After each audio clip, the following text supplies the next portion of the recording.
Bienvenue à tous. Alors si vous regardez ce direct en ce moment, eh bien c'est que vous avez franchi avec succès la porte de 2019-2020. Alors c'est très bien, donc je vous souhaite une très bonne année 2020 puisque depuis Jules César, eh bien il est coutume de le faire, donc je le fais. Donc une très bonne année à vous. Alors pour ceux qui l'ont vu, j'ai posté aujourd'hui sur ma page Facebook, j'ai posté donc les années folles avec tout ce qui était lié à les années 1920 pour le coup, avec tout ce qui était lié à la prospérité, à la danse, à la joie, puisque les années folles à l'époque, en 1920, on considère que c'était les années de prospérité, où tout rejaillissait en quelque sorte. Eh bien espérons que ça sera la même chose. Alors quand je dis espérons, c'est pas juste d'attendre que ça nous tombe du ciel. On va en parler justement dans ce direct. En fait, alors déjà quand je pense au mois de janvier, forcément au mois de janvier on pense à Janus, vous savez le dieu à deux têtes comme on dit, une tête qui regarde en direction du passé, puis une tête qui regarde en direction du futur. Pour ceux qui connaissent un petit peu l'histoire, c'est ça, hein, c'est-à-dire il y a un côté qui est tourné vers le passé et puis un autre qui est tourné vers l'avenir. En fait, dans la symbolique, tout ça, c'est un peu comme la fin d'un cycle et le début d'un nouveau cycle. Et c'est ce qu'on est en train de vivre à chaque fois et pas uniquement au passage d'une année à l'autre. En fait, chaque fois, on le vit, ne serait-ce qu'avec le lever et le coucher du soleil, on vit en permanence des cycles comme ça de début et de fin.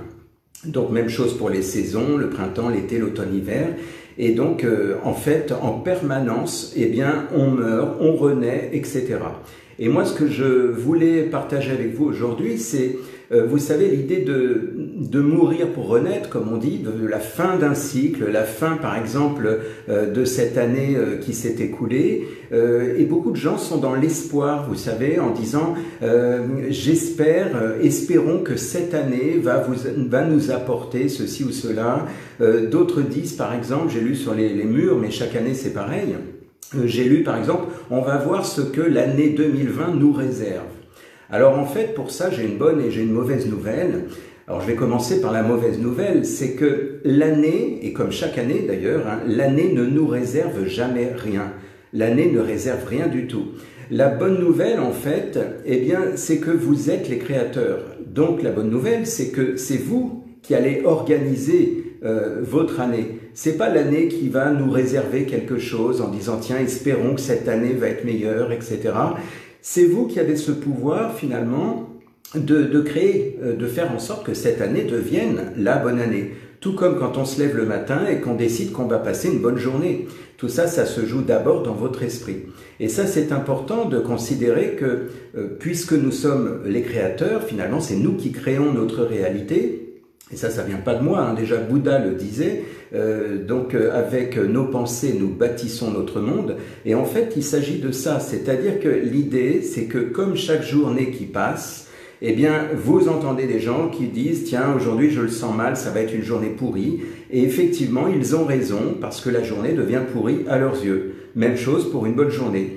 Vous savez, c'est aussi Henry Ford qui disait que la façon de penser va déterminer finalement. C'est-à-dire que si je crois que ma vie sera bien ou qu'elle sera pourrie, eh bien dans les deux cas, j'aurai raison.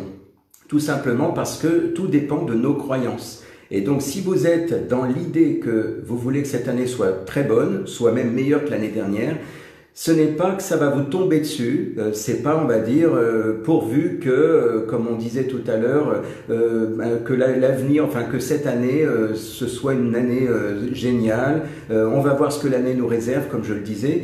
Ce n'est pas l'année qui nous réserve quelque chose, c'est vous qui décidez de ce qui va se passer. Et ça, c'est très important parce que il est important de pouvoir prendre les choses en main, de pouvoir vous rappeler que vous avez la responsabilité de votre création. Et en fait, c'est en créant votre monde intérieur tel que vous le voulez que vous allez voir jaillir autour de vous justement ces merveilleuses choses. Et ça change vraiment la donne. Hein, donc l'idée, c'est vraiment de vous rappeler que le pouvoir est en vous tous, et ce n'est pas à l'extérieur. Et ce que je vous dis là, c'est valable à la fois par rapport à ces gens qui viennent me voir en séance, en thérapie, mais aussi par rapport à ces gens qui espèrent que l'année sera meilleure. Et l'idée, c'est vraiment de se rappeler que tout se passe à l'intérieur de vous. C'est-à-dire que, quelque part, vous avez ce pouvoir, comme je viens de le dire tout à l'heure, et ce n'est pas les autres, ce n'est pas le monde, ce n'est pas les choses qui doivent changer autour de vous, c'est vous qui décidez à l'intérieur de vous comment vous allez changer les choses. Et en changeant votre monde intérieur, alors le monde extérieur va changer. Je pense qu'aujourd'hui, c'est quelque chose qui se comprend et qui se sait de plus en plus, notamment avec la physique quantique. On sait que tout ce qui est à l'intérieur de nous, c'est exactement le reflet de ce qui est à l'extérieur, et vice-versa. Donc, quelque part, en changeant votre monde intérieur, vous allez vous rendre compte de toutes les synchronicités, de toutes les choses qui se manifestent autour de vous, comme par magie. Et ça, je pense que je n'ai pas besoin de vous le prouver, vous devez le voir, vous devez vous en rendre compte par vous-même. Dès que vous décidez, par exemple, que cette journée sera bonne, eh bien, curieusement, les bonnes choses se passent et vous avez l'impression que les portes s'ouvrent. Eh bien, prenez exemple sur l'idée de la journée, faites la même chose pour l'année et vous verrez quelque part que vous allez vous rendre compte de ce qui va se passer. Voilà en fait le message que je voulais vous communiquer à travers cette idée de cette nouvelle année, donc que j'ai appelée l'année 20, parce que pour moi on est au début des années 20, effectivement, 100 ans plus tard, après 1920. Alors rappelez-vous les années 20, les années folles, si vous n'avez pas encore eu le temps d'aller voir sur mon mur, eh bien allez jeter un petit coup d'œil, j'ai même mis une petite vidéo des années 20, je trouve ça chouette, moi de voir qu'à l'époque, à cette époque-là, il y avait vraiment l'idée de joie, de danse, de prospérité. C'était l'époque du Charleston, c'était assez sympa. Et pourquoi ne pas créer ça à l'intérieur de vous? Je parle de cette joie intérieure. Donc n'attendez rien de cette année, n'attendez pas qu'elle nous réserve quelque chose. Prenez les choses en main à partir d'aujourd'hui et vous verrez que tout va changer si vous le décidez. Voilà, je vous souhaite une très belle journée, une très belle soirée. Et puis, profitez-en et faites passer le message. À très bientôt.